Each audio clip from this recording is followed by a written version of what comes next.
Hey there, this is Ron Vega with Edge Home Finance. How are you? Thank you for being here with me today. The purpose of this video is to give you information on how and what types of loans are available for you when you are investing in real estate. So, first thing, I'm with Edge Home Finance. I have been there I've been doing brokerage for 20 years and been with Edge Home Finance for a year.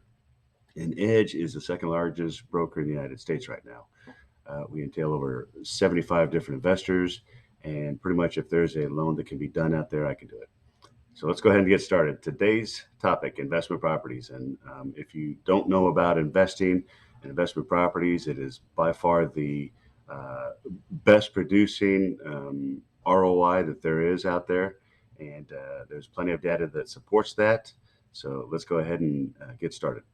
First one is we want to try to get you in what we call the 10 golden tickets. What are the 10 golden tickets? Well, 10 golden tickets are the Fannie Mae and Freddie Mac financing that allows you to get into a investment property with as little as 10% down. And then after that, it stair steps to 15% down. And then once you get into duplexes and fourplexes, you're looking at 25 to 30% down. So let's start with the first one, 10% down. It is interpreted as an investment loan simply because it is a second home that you'd be purchasing. However, on a second home, you are allowed to do Airbnb and VRBO short-term rentals on there. The caveat is you have to have 24/7 access to this property. You have to agree to be in it within at least 14 days out of the year. And then the last thing is you intend to have it as a second home for at least 12 months. So why is it so difficult to get into second homes versus an investment property with 15% down? Well, here's why. When you do second home financing, you must qualify for the payment in its entirety along with all your other existing debt.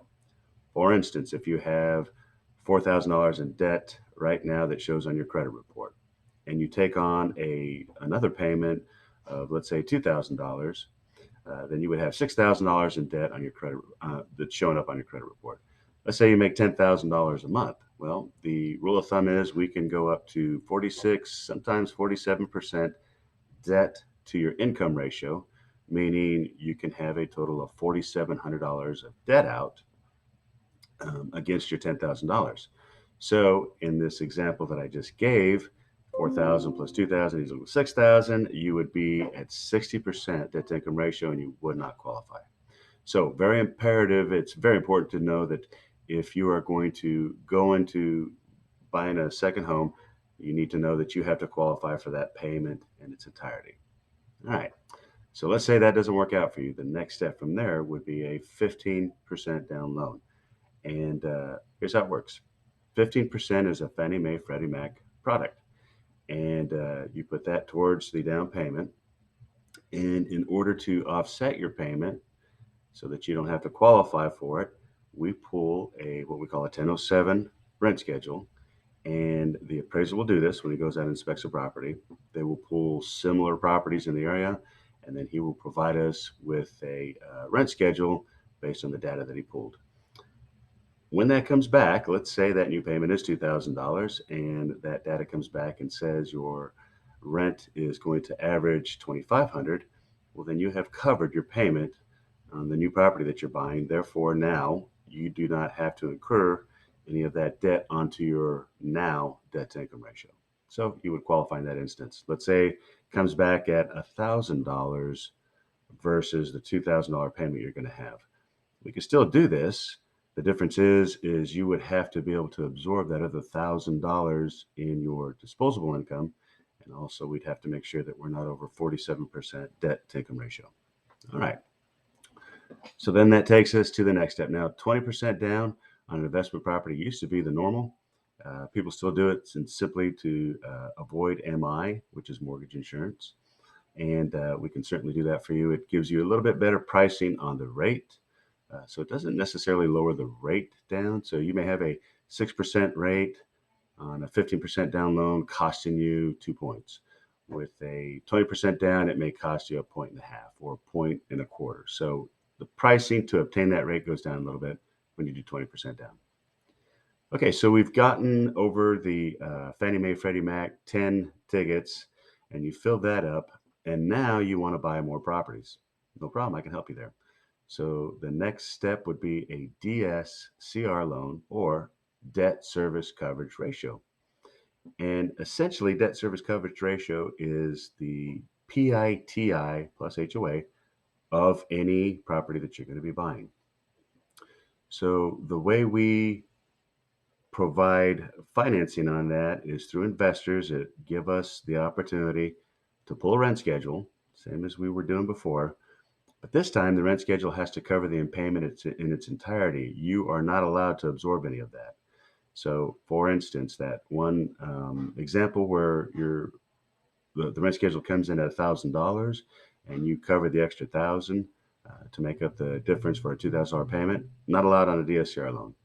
The rent schedule has to cover the payment in its entirety, okay, and at least a little bit over. Now, we do use the gross amount, so that does help out, versus on a Fannie Mae, Freddie Mac, they use 70%. The other thing that we have is some of our investors will allow you to go down to 75% of that payment. So in that case, we could have gone down to $1,500 as a payment for the rent schedule, and we would have still been able to qualify on that particular situation. Things to remember is when we do these types of loans, DSCRs, they are with a non-QM lender. And all that means is the loans that they do, they keep within their portfolio. They do not sell them to Fannie Mae or Freddie Mac. So typically there's points involved with these types of loans. It varies. It varies straight across the board. So anywhere from 2 points all the way to 4 points. They do have prepayment penalties on there as well. So the investors do want to get their money back. So they put a prepayment penalty on there so that you're not just going in, buying a property, flipping it, and then moving on to the next. They do want to make their money. They are going to make it up front. And then they do impose prepayment penalties so that they have a little bit of payback. The lowest is 1 year, the highest is 5 years. Obviously, the more years you take on a prepayment penalty, the better the terms will be. Last, all these lenders do have different types of loans available to you. So unlike a 15-year or 30-year fully amortized loan, they can also do ARMs, and other lenders can too, but they do ARMs a little bit better. They also have interest-only loans, and I should say interest-first loans. So the way that's mapped out is, let's say you have a 40-year loan.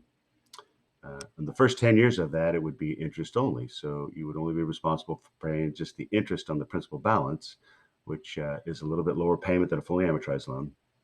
And then after 10 years, it goes to a fully amortized 30-year fixed rate mortgage loan. Those are just some of the products we have available. Stay tuned for more videos in the future that will kind of outline different types of programs we have, like bank statement loans. There's asset depletion. There is, of course, the DSCR. I'll go into that a little bit more in detail. But I am here to provide you with information. My email, phone number are at the end of this video, and we hope to see you here real soon. Y'all take care.